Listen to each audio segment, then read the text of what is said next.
Welcome back to the Free Video Books channel. Today we're reading the chapter called Jonathan Harker's Journal Part 4, of the novel Dracula written by Bram Stoker. Before we get started, why not like and subscribe? Now, sit tight and let's get into it. I awoke in my own bed. If it be that I had not dreamt, the Count must have carried me here. I tried to satisfy myself on the subject, but could not arrive at any unquestionable result. To be sure, there were certain small evidences, such as that my clothes were folded and laid by in a manner which was not my habit. My watch was still unwound, and I am rigorously accustomed to wind it the last thing before going to bed, and many such details. But these things are no proof, for they may have been evidences that my mind was not as usual, and, from some cause or another, I had certainly been much upset. I must watch for proof. Of one thing I am glad. If it was that the Count carried me here and undressed me, he must have been hurried in his task, for my pockets are intact. I am sure this diary would have been a mystery to him which he would not have brooked. He would have taken or destroyed it. As I look round this room, although it has been to me so full of fear, it is now a sort of sanctuary, for nothing can be more dreadful than those awful women, who were waiting to suck my blood. The 18th of May I have been down to look at that room again in daylight, for I must know the truth. When I got to the doorway at the top of the stairs I found it closed. It had been so forcibly driven against the jamb that part of the woodwork was splintered. I could see that the bolt of the lock had not been shot, but the door is fastened from the inside. I fear it was no dream, and must act on this surmise. The 19th of May I am surely in the toils. Last night the Count asked me in the suavest tones to write 3 letters, one saying that my work here was nearly done, and that I should start for home within a few days, another that I was starting on the next morning from the time of the letter, and the third that I had left the castle and arrived at Bistritz. I would fain have rebelled, but felt that in the present state of things it would be madness to quarrel openly with the Count whilst I am so absolutely in his power, and to refuse would be to excite his suspicion and to arouse his anger. He knows that I know too much, and that I must not live, lest I be dangerous to him. My only chance is to prolong my opportunities. Something may occur which will give me a chance to escape. I saw in his eyes something of that gathering wrath which was manifest when he hurled that fair woman from him. He explained to me that posts were few and uncertain, and that my writing now would ensure ease of mind to my friends, and he assured me with so much impressiveness that he would countermand the later letters, which would be held over at Bistritz until due time in case chance would admit of my prolonging my stay, that to oppose him would have been to create new suspicion. I therefore pretended to fall in with his views, and asked him what dates I should put on the letters. He calculated a minute, and then said, "The first should be June 12th, the second June 19th, and the third June 29th. I know now the span of my life. God help me, the 28th of May there is a chance of escape, or at any rate of being able to send word home. A band of Cisgani have come to the castle, and are encamped in the courtyard. These Cisgani are gypsies, I have notes of them in my book. They are peculiar to this part of the world, though allied to the ordinary gypsies all the world over. There are thousands of them in Hungary and Transylvania, who are almost outside all law. They attach themselves as a rule to some great noble or boyar, and call themselves by his name. They are fearless and without religion, save superstition, and they talk only their own varieties of the Romany tongue. I shall write some letters home, and shall try to get them to have them posted. I have already spoken them through my window to begin acquaintanceship. They took their hats off and made obeisance and many signs, which, however, I could not understand any more than I could their spoken language. I have written the letters.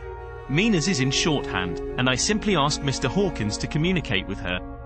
To her I have explained my situation, but without the horrors which I may only surmise.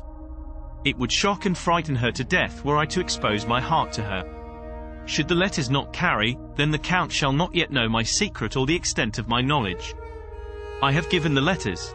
I threw them through the bars of my window with a gold piece, and made what signs I could to have them posted. The man who took them pressed them to his heart and bowed, and then put them in his cap. I could do no more. I stole back to the study, and began to read. As the Count did not come in, I have written here. The Count has come. He sat down beside me, and said in his smoothest voice as he opened 2 letters. The Cisgani has given me these, of which, though I know not whence they come, I shall, of course, take care. See, he must have looked at it. One is from you, and to my friend Peter Hawkins. The other, Here he caught sight of the strange symbols as he opened the envelope, and the dark look came into his face, and his eyes blazed wickedly. The other is a vile thing, an outrage upon friendship and hospitality. It is not signed. Well, so it cannot matter to us. And he calmly held letter and envelope in the flame of the lamp till they were consumed. Then he went on. The letter to Hawkins that I shall, of course, send on, since it is yours. Your letters are sacred to me. Your pardon, my friend, that unknowingly I did break the seal. Will you not cover it again? He held out the letter to me, and with a courteous bow handed me a clean envelope. I could only redirect it and hand it to him in silence. When he went out of the room I could hear the key turn softly. A minute later I went over and tried it, and the door was locked. When, an hour or two after, the Count came quietly into the room, his coming awakened me, for I had gone to sleep on the sofa. He was very courteous and very cheery in his manner, and seeing that I had been sleeping, he said, "So, my friend, you are tired. Get to bed. There is the surest rest. I may not have the pleasure to talk tonight, since there are many labors to me, but you will sleep, I pray." I passed to my room and went to bed, and, strange to say, slept without dreaming. Despair has its own calms. The 31st of May this morning when I woke I thought I would provide myself with some paper and envelopes from my bag and keep them in my pocket, so that I might write in case I should get an opportunity, but again a surprise, again a shock. Every scrap of paper was gone, and with it all my notes, my memoranda, relating to railways and travel, my letter of credit, in fact all that might be useful to me were I once outside the castle. I sat and pondered a while, and then some thought occurred to me, and I made search of my portmanteau and in the wardrobe where I had placed my clothes. The suit in which I had travelled was gone, and also my overcoat and rug. I could find no trace of them anywhere. This looked like some new scheme of villainy. The 17th of June, this morning, as I was sitting on the edge of my bed cudgelling my brains, I heard without a cracking of whips and pounding and scraping of horses' feet up the rocky path beyond the courtyard. With joy I hurried to the window, and saw drive into the yard 2 great letter wagons, each drawn by 8 sturdy horses, and at the head of each pair a Slovak, with his wide hat, great nail-studded belt, dirty sheepskin, and high boots. They had also their long staves in hand. I ran to the door, intending to descend and try and join them through the main hall, as I thought that way might be opened for them. Again a shock. My door was fastened on the outside. Then I ran to the window and cried to them. They looked up at me stupidly and pointed, but just then the hetman of the Sizgani came out, and seeing them pointing to my window, said something, at which they laughed. Henceforth no effort of mine, no piteous cry or agonized entreaty, would make them even look at me. They resolutely turned away. The letter wagons contained great, square boxes, with handles of thick rope. These were evidently empty by the ease with which the Slovaks handled them, and by their resonance as they were roughly moved. When they were all unloaded and packed in a great heap in one corner of the yard, the Slovaks were given some money by the Sizgani, and spitting on it for luck, lazily went each to his horse's head. Shortly afterwards, I heard the cracking of their whips die away in the distance. The 24th of June, before morning. Last night the Count left me early, and locked himself into his own room. As soon as I dared I ran up the winding stair, and looked out of the window, which opened south. I thought I would watch for the Count, for there is something going on. The Sizgani are quartered somewhere in the castle and are doing work of some kind. I know it, for now and then I hear a far-away muffled sound as of mattock and spade, and, whatever it is, it must be the end of some ruthless villainy. I had been at the window somewhat less than half an hour, when I saw something coming out of the Count's window. I drew back and watched carefully, and saw the whole man emerge. It was a new shock to me to find that he had on the suit of clothes which I had worn whilst travelling here, and slung over his shoulder the terrible bag which I had seen the women take away. There could be no doubt as to his quest, and in my garb, too. This, then, is his new scheme of evil, that he will allow others to see me, as they think, so that he may both leave evidence that I have been seen in the towns or villages posting my own letters, and that any wickedness which he may do shall by the local people be attributed to me. It makes me rage to think that this can go on, and whilst I am shut up here, a veritable prisoner, but without that protection of the law which is even a criminal's right and consolation. I thought I would watch for the Count's return, and for a long time sat doggedly at the window. Then I began to notice that there were some quaint little specks floating in the rays of the moonlight. They were like the tiniest grains of dust, and they whirled round and gathered in clusters in a nebulous sort of way. I watched them with a sense of soothing, and a sort of calm stole over me. I leaned back in the embrasure in a more comfortable position, so that I could enjoy more fully the real gambling. Something made me start up, a low, piteous howling of dogs somewhere far below in the valley, which was hidden from my sight. Louder it seemed to ring in my ears, and the floating motes of dust to take new shapes to the sound as they danced in the moonlight. I felt myself struggling to awake to some call of my instincts.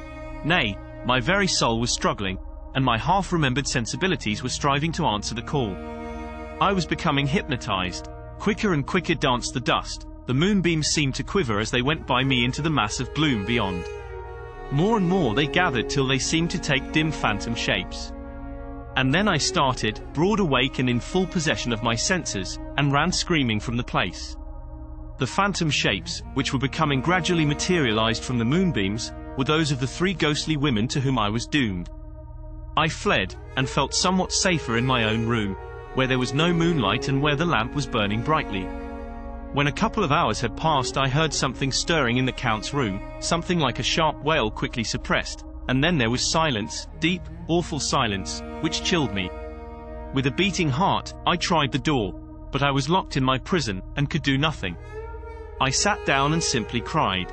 As I sat, I heard a sound in the courtyard without the agonized cry of a woman. I rushed to the window, and throwing it up, peered out between the bars. There, indeed, was a woman with disheveled hair, holding her hands over her heart as one distressed with running. She was leaning against a corner of the gateway. When she saw my face at the window, she threw herself forward, and shouted in a voice laden with menace, "Monster, give me my child!"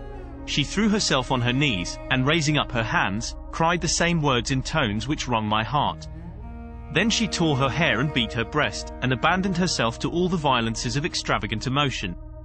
Finally, she threw herself forward, and, though I could not see her, I could hear the beating of her naked hands against the door. Somewhere high overhead, probably on the tower, I heard the voice of the Count calling in his harsh, metallic whisper. His call seemed to be answered from far and wide by the howling of wolves. Before many minutes had passed, a pack of them poured, like a pent-up dam when liberated, through the wide entrance into the courtyard. There was no cry from the woman, and the howling of the wolves was but short. Before long they streamed away singly, licking their lips. I could not pity her, for I knew now what had become of her child, and she was better dead. What shall I do? What can I do? How can I escape from this dreadful thing of night in gloom and fear? The 25th of June, morning.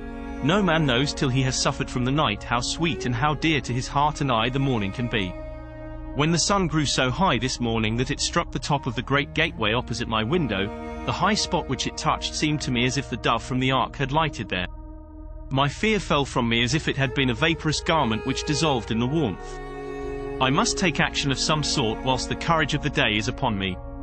Last night one of my post-dated letters went to post, the first of that fatal series which is to blot out the very traces of my existence from the earth. Let me not think of it. Action! It has always been at night time that I have been molested or threatened, or in some way in danger or in fear. I have not yet seen the Count in the daylight. Can it be that he sleeps when others wake, that he may be awake whilst they sleep? If I could only get into his room. But there is no possible way. The door is always locked, no way for me. Yes, there is a way, if one dares to take it. Where his body has gone, why may not another body go? I have seen him myself crawl from his window. Why should not I imitate him, and go in by his window? The chances are desperate, but my need is more desperate still. I shall risk it. At the worst it can only be death, and a man's death is not a calf's, and the dreaded hereafter may still be open to me. God help me in my task.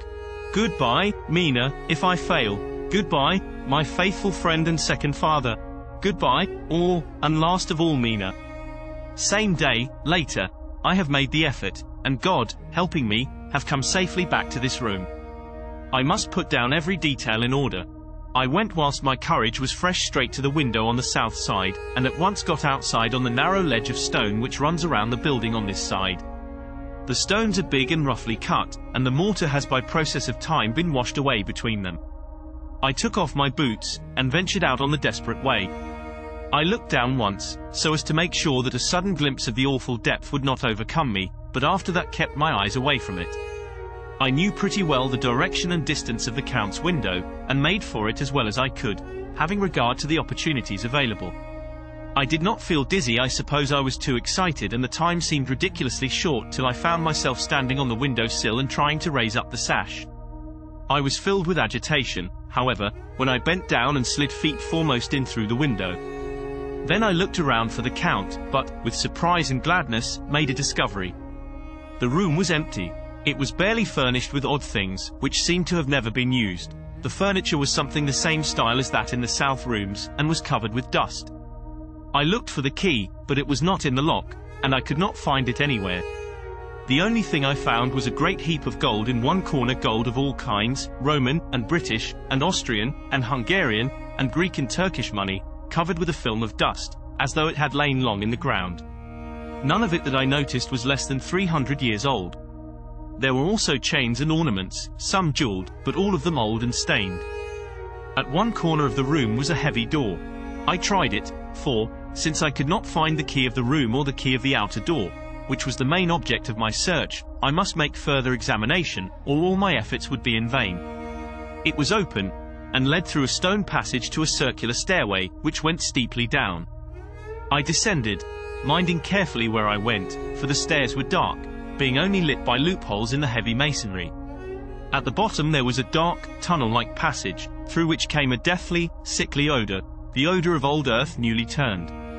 As I went through the passage, the smell grew closer and heavier. At last I pulled open a heavy door which stood ajar, and found myself in an old, ruined chapel, which had evidently been used as a graveyard. The roof was broken, and in two places were steps leading to vaults, but the ground had recently been dug over, and the earth placed in great wooden boxes, manifestly those which had been brought by the Slovaks. There was nobody about, and I made search for any further outlet, but there was none. Then I went over every inch of the ground, so as not to lose a chance. I went down even into the vaults, where the dim light struggled, although to do so was a dread to my very soul. Into two of these I went, but saw nothing except fragments of old coffins and piles of dust. In the third, however, I made a discovery. There, in one of the great boxes, of which there were 50 in all, on a pile of newly dug earth, lay the Count. He was either dead or asleep. I could not say which, for the eyes were open and stony, but without the glassiness of death, and the cheeks had the warmth of life through all their pallor. The lips were as red as ever. But there was no sign of movement, no pulse, no breath, no beating of the heart. I bent over him, and tried to find any sign of life, but in vain. He could not have lain there long, for the earthy smell would have passed away in a few hours. By the side of the box was its cover, pierced with holes here and there. I thought he might have the keys on him, but when I went to search I saw the dead eyes, and in them, dead though they were, such a look of hate, though unconscious of me or my presence, that I fled from the place, and leaving the Count's room by the window, crawled again up the castle wall. Regaining my room, I threw myself panting upon the bed and tried to think. The 29th of June. Today is the date of my last letter, and the Count has taken steps to prove that it was genuine, for again I saw him leave the castle by the same window, and in my clothes. As he went down the wall, lizard fashion, I wished I had a gun or some lethal weapon, that I might destroy him, but I fear that no weapon wrought alone by man's hand would have any effect on him. I dared not wait to see him return, for I feared to see those weird sisters. I came back to the library, and read there till I fell asleep. I was awakened by the Count, who looked at me as grimly as a man can look as he said, "Tomorrow, my friend, we must part. You return to your beautiful England, I to some work which may have such an end that we may never meet. Your letter home has been dispatched. Tomorrow I shall not be here, but all shall be ready for your journey. In the morning come the Sizgani, who have some labours of their own here, and also come some Slovaks. When they have gone, my carriage shall come for you, and shall bear you to the Borgo Pass to meet the diligence from Bukovina to Bistritz. But I am in hopes that I shall see more of you at Castle Dracula." I suspected him, and determined to test his sincerity. Sincerity? It seems like a profanation of the word to write it in connection with such a monster, so asked him point blank, "Why may I not go tonight?" "Because, dear sir, my coachman and horses are away on a mission." "But I would walk with pleasure. I want to get away at once." He smiled, such a soft, smooth, diabolical smile that I knew there was some trick behind his smoothness. He said, "And your baggage? I do not care about it.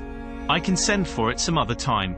The Count stood up, and said, with a sweet courtesy which made me rub my eyes, it seemed so real. "You English have a saying which is close to my heart, for its spirit is that which rules our boyars. Welcome the coming, speed the parting guest. Come with me, my dear young friend. Not an hour shall you wait in my house against your will, though sad am I at your going, and that you so suddenly desire it. Come." With a stately gravity, he, with the lamp, preceded me down the stairs and along the hall. Suddenly he stopped. Hark!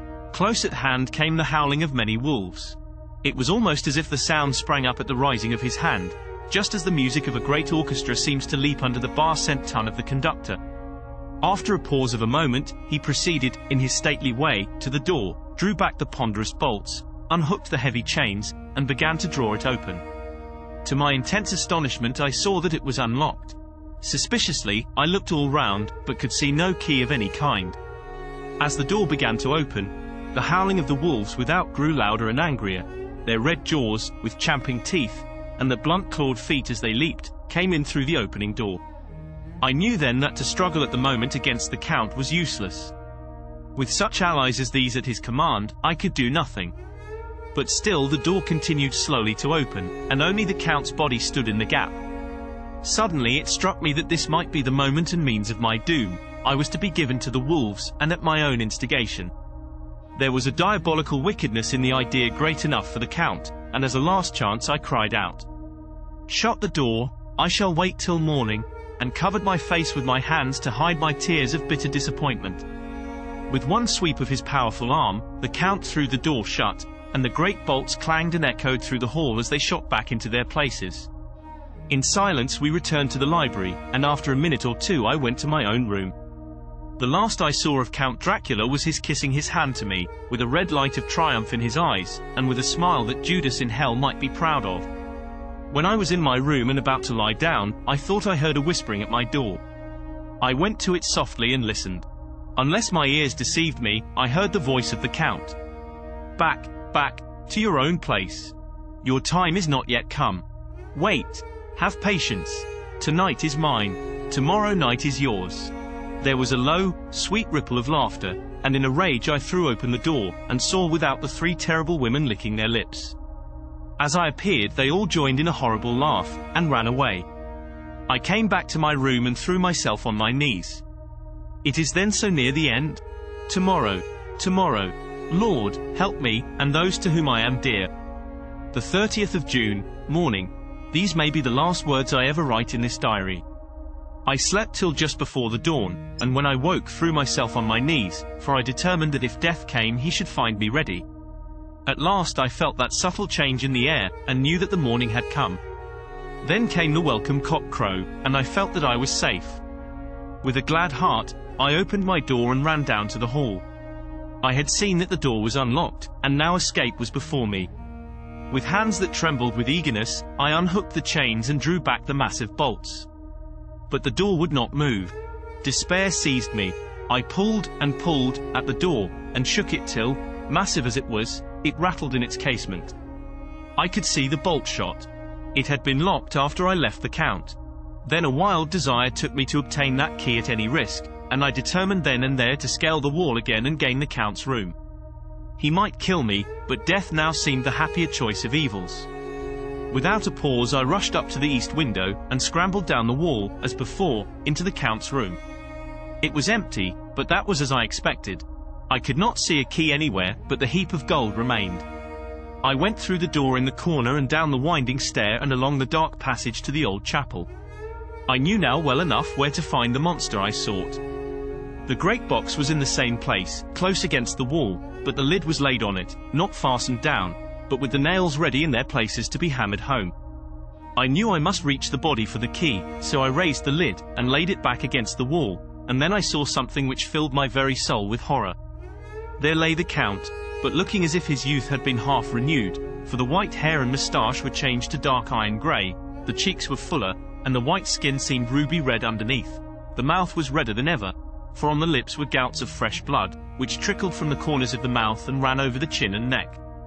Even the deep, burning eyes seemed set amongst swollen flesh, for the lids and pouches underneath were bloated. It seemed as if the whole awful creature was simply gorged with blood. He lay like a filthy leech, exhausted with his repletion. I shuddered as I bent over to touch him, and every sense in me revolted at the contact, but I had to search, or I was lost. The coming night might see my own body a banquet in a similar way to those horrid three. I felt all over the body, but no sign could I find of a key. Then I stopped and looked at the Count.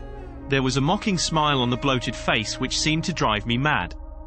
This was the being I was helping to transfer to London, where, perhaps, for centuries to come he might, amongst its teeming millions, satiate his lust for blood, and create a new and ever-widening circle of semi-demons to batten on the helpless. The very thought drove me mad. A terrible desire came upon me to rid the world of such a monster. There was no lethal weapon at hand, but I seized a shovel which the workman had been using to fill the cases, and lifting it high, struck, with the edge downward, at the hateful face. But as I did so the head turned, and the eyes fell full upon me, with all their blaze of basilisk horror. The sight seemed to paralyze me, and the shovel turned in my hand and glanced from the face, merely making a deep gash above the forehead. The shovel fell from my hand across the box, and as I pulled it away the flange of the blade caught the edge of the lid which fell over again, and hid the horrid thing from my sight. The last glimpse I had was of the bloated face, blood-stained and fixed with a grin of malice which would have held its own in the nethermost hell. I thought and thought what should be my next move, but my brain seemed on fire, and I waited with a despairing feeling growing over me. As I waited I heard in the distance a gypsy song sung by merry voices coming closer, and through their song the rolling of heavy wheels and the cracking of whips. The Cisgani and the Slovaks of whom the Count had spoken were coming. With a last look around and at the box which contained the vile body, I ran from the place and gained the Count's room, determined to rush out at the moment the door should be opened. With strained ears, I listened, and heard downstairs the grinding of the key in the great lock and the falling back of the heavy door. There must have been some other means of entry, or someone had a key for one of the locked doors. Then there came the sound of many feet tramping and dying away in some passage which sent up a clanging echo. I turned to run down again towards the vault, where I might find the new entrance, but at the moment there seemed to come a violent puff of wind, and the door to the winding stair blew to with a shock that set the dust from the lintels flying. When I ran to push it open, I found that it was hopelessly fast. I was again a prisoner, and the net of doom was closing round me more closely. As I write, there is in the passage below a sound of many tramping feet and the crash of weights being set down heavily, doubtless the boxes, with their freight of earth. There is a sound of hammering. It is the box being nailed down. Now I can hear the heavy feet tramping again along the hall, with many other idle feet coming behind them. The door is shut, and the chains rattle. There is a grinding of the key in the lock. I can hear the key withdraw. Then another door opens and shuts. I hear the creaking of lock and bolt. Hark! In the courtyard and down the rocky way the roll of heavy wheels, the crack of whips, and the chorus of the Cisgani as they pass into the distance.